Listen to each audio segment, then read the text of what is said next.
हे वो सब गाइस, आप देख रहे हो द एंग्री इंट्रो और आज हम बात करने वाले एमका के बारे में। लेकिन उससे पहले जाकर इंस्टाग्राम पे फॉलो कर लो क्योंकि वहाँ पे इस छोटी और इंपॉर्टेंट अपडेट्स आती रहती हैं। तो हम बात कर लेते हैं एमका के बारे में। तो इसके सबसे पहले डिज़ाइन फेज की बात करेंगे। तो 2008 के आसपास इसको रिप्लेस करने के लिए बात की जा रही थी डसॉल्ट मिराज और स्पेकेट जगुआर को लेकर, लेकिन उस वक्त ज़्यादा कुछ बात चली नहीं 2 सालों में। 2010 में इंडियन गवर्नमेंट ने इसके लिए 100 करोड़ फंड करने की बात की थी कि जो कि 18 महीने की स्टडीज़ की जानी थी इस पर, जिसमें 9,000 करोड़ इसके स्टडीज़ पे खर्च किए जाने थे और उसके बाद 3 से 4 प्रोटोटाइप्स बनाने वाले थे 2015 से 17 के बीच में। अब बात करते हैं 2015 से 17 के बीच में 3B01 और 3B09 ये 2 प्रोटोटाइप्स बनाने वाले थे, लेकिन किसी कारणों की वजह से इसे डिले कर दिया गया।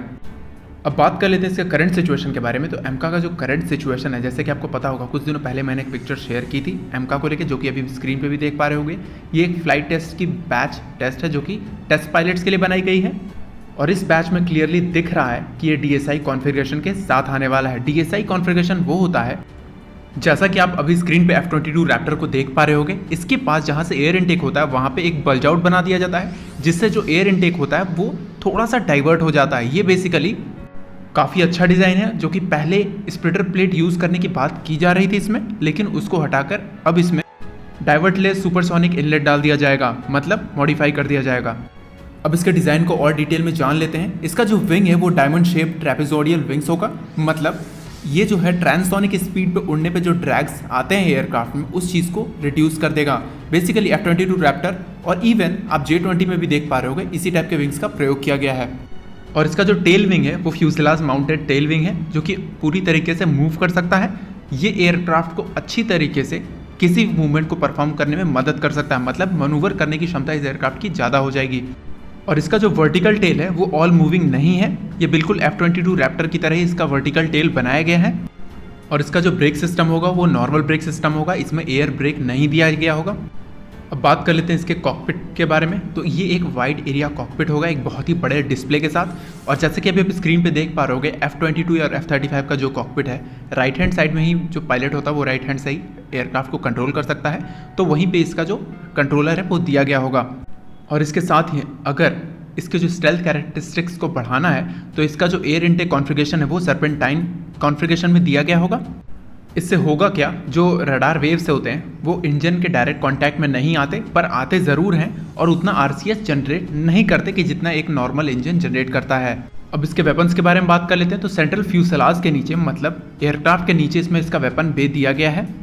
इंटरनल वेपन बे का काम यही होता है कि एरोडायनेमिक्स परफॉर्मेंस बहुत ही अच्छी रहती है और उसके साथ जो रडार क्रॉस सेक्शन होता है वो भी कम हो जाता है। जैसे कि आपको पता होगा मिसाइल्स की वजह से भी रडार क्रॉस सेक्शन ज़्यादा हो जाता है, तो उससे भी ये कम कर देता है। अब बात ही कर लेते हैं इसके मिसाइल्स और गन्स के बारे में। इसमें 14 हार्ड पॉइंट्स दिए गए होंगे जो कि 9 टन तक भार उठा सकते हैं। इसमें एसेट रॉकेट पॉड्स भी लगाए जाएंगे, ऐसा एक्सपेक्ट किया जा रहा है। एयर टू एयर मिसाइल में अस्त्रा के सारे वेरिएंट्स, अस्त्रा IR, मार्क 1, मार्क 2 और मार्क 3 लगाए जाएंगे। एयर टू ग्राउंड मिसाइल्स में ब्रह्मोस NG, SANT और NG ARM लगाए जाएंगे। बॉम्ब्स की बात करें तो लेज़र गाइडेड बॉम्ब्स लगाए जाएंगे और उसके बाद प्रिसीजन गाइडेड बॉम्ब्स, DRDO का 100, DRDO ग्लाइड बॉम्ब और उसके बाद SSLD 250, 450 और 500 लगाए जाएंगे। मोस्ट ऑफ द वेपन्स इसके इंटरनल बे में ही होंगे क्योंकि एक स्टेल्थ एयरक्राफ्ट है और इसकी बॉडी जो है वो कंपोजिट मटेरियल से बनाई जाएगी और इसके बाद इसमें रडार एब्जॉर्बिंग कोटिंग की जाएगी। और इसका जो कंट्रोल सिस्टम होगा ये quadruplex digital fly by optics flight control system लगाया जाएगा। इससे होता क्या है, पायलट्स की हैंडलिंग और उसको जो कनेक्शन है मशीन के साथ वो बहुत ही ईजी हो जाती है। और जैसा कि आजकल के एयरक्राफ्ट्स में फ्लाई बाय वायर लगा रहता है, तो फ्लाई बाय वायर और फ्लाई बाय ऑप्टिक्स में यही डिफरेंस होता है। फ्लाई बाय ऑप्टिक्स में जो सिग्नल्स होते हैं वो ऑप्टिकल फॉर्म्स में जाते हैं, मतलब लाइट की फॉर्म्स में जाते हैं, न कि एक इलेक्ट्रिकल फॉर्म में जाते हैं। अब बात कर लेते हैं इसके इंजन के बारे में। तो इसका जो इंजन है वो 98 किलो न्यूटन का थ्रस्ट जनरेट करने वाला होगा, जो कि जनरल इलेक्ट्रिक का 414 इंजन होगा। ऐसा कहा जा रहा है कि इसका जो मार्क 1 वेरिएंट होगा यही इंजन जो है इसमें यूज़ किया जाएगा, जो कि 5 से 6 स्क्वाड्रन हो गए। जो मार्क 2 होगा वो 110 क्लास के किलो न्यूटन वाला जो इंजन है वो यूज़ करेगा और वो इंजन इंडिजिनियसली डेवलप किया जाएगा।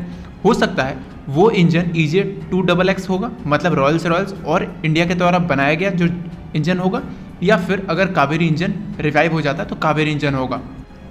और अब जब इंजन की बात कर रहे हैं तो इसके परफॉर्मेंस की भी बात कर लेते हैं। तो इसकी जो मैक्सिमम स्पीड है 2.5 मैक्स से ज़्यादा की बताई जा रही है। इसकी जो रेंज है 3240 किलोमीटर की बताई जा रही है। कॉम्पैक्ट रेंज 1620 किलोमीटर के आसपास की बताई जा रही है। जो फेरी रेंज होगी वो 5,324 किलोमीटर की होगी। सर्विस सीलिंग इसकी 20,000 मीटर मतलब 65,000 फीट की होगी और रेट ऑफ क्लाइंब 300 मीटर पर सेकंड की होगी। ये काफ़ी अच्छा परफॉर्मेंस दे सकती है अगर इस परफॉर्मेंस पे ये आता है तो। अब बात कर लेते हैं इसके सेंसर्स के बारे में। तो इसमें IRST सेंसर्स लगाया जाएगा जो कि कौन से कॉन्फ़िगरेशन पे है वो अभी नहीं बताया गया है। इसमें advance suitable oriented electronic warfare system लगाया जाएगा, वो भी DRDO अभी बना रही है। All expected radar warning receiver RWR अभी भी वो बन रहा है, अभी तैयार नहीं है।